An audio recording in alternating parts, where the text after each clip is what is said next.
Intramuros, often referred to as the Walled City, stands as one of the most historically significant sites in Manila, Philippines. Dito matatagpuan ang isang kakaibang pagtingin sa makulay na nakaraan ng bansa kung saan nagsasama-sama ang mga arkitekturang ipinamana mula sa panahon ng mga Kastila, mga kalsadang batong-bato at ang makulay na buhay ng kasalukuyang panahon. Ang pagbisita sa Intramuros ay para ng pagbabalik tanaw sa ika-16 na siglo, ang panahon kung kailan naging sentro ng pamahalaang kolonyal ng mga Kastila sa Pilipinas. Itinatag ang Intramuros ng mga Kastila noong 1571 bilang proteksyon laban sa mga banyagang mananakop at pirata. Ang pangalang Intramuros ay nangangahulugang sa loob ng pader na tumutukoy sa mga matibay na pader na nagsilbing depensa sa buong lugar. Dati, ang mga pader nito ay pinalilibutan ng mga bastion, tarangkalan at isang muwat, balon ng tubig, na nagbigay ng matibay na proteksyon sa mga naninirahan. Ang Intramuros ay naging sentro ng kapangyarihan ng mga Kastila hanggang sa pagkakamatay ng kolonyalismo at ang paglipat ng kontrol sa mga Amerikano noong 1898. Nasa Intramuros din ang mga mahalagang pook ng kasaysayan tulad ng mga simbahan, paaralan at mga gusali ng pamahalaan.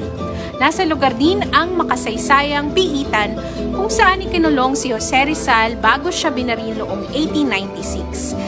Isa sa mga mahalagang lugar dito ay ang Fort Santiago, isang pinakapopular na tanawin sa Intramuros na may malaking papel sa kasaysayan ng Pilipinas. Ngayon, ang fort ay may museo na nakatuon kay Rizal at nagpapakita ng mga exhibit tungkol sa kanyang buhay at mga makasaysayang kaganapan sa panahon ng kolonyalismo. Nandoon din ang San Agustin Church at ang museo nito, isang UNESCO World Heritage Site at ang pinakamatandang simbahan ng bato sa Pilipinas na itinayo noong 1607. Kilala ito sa kanyang kahangahangang Baroque na arkitektura at mga makukulay na pinturang kisame. Ang Manila Cathedral, isa sa mga simbolo ng Intramuros, ay isang halimbawa ng Romanesque Revival architecture na itayo at naibalik ang katedral ng ilang beses matapos ang mga pagkasira dulot ng mga kalamidad at digmaan. Ang kagandahan at imponente nitong arkitektura ay nagbibigay patunay sa katatagan ng mga Pilipino. Nandoon din ang Casa Manila. Ang mga exhibits dito ay binubuo ng mga antigong kasangkapan ng mga sining na nagpapakita ng buhay sa mga huling bahagi ng ika-18 siglo. Ang Baluarte de San Diego at ang Plaza Roma. Dito naganap ang maraming mahalagang pangyayari sa panahon ng mga Kastila. Sa ngayon, ito ay isang perpektong lugar upang magpahinga at magmasid sa paligid. Ang Intramuros ay hindi lamang isang puok pasyalan ng mga nagmamasid ng kasaysayan, kundi isang buhay na bahagi ng kasalukuyan ng Maynila.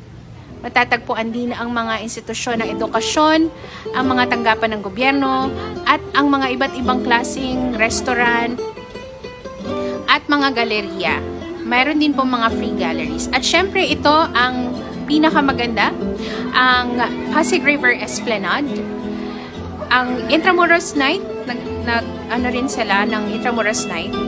At isang kailangang puntahan para sa mga nais makilala ang kasaysayan ng Pilipinas, nag-aalok ito ng isang tapat at orihinal na karanasan ng pamana ng bansa mula sa mga Kastilang panahon hanggang sa modernong Pilipinas.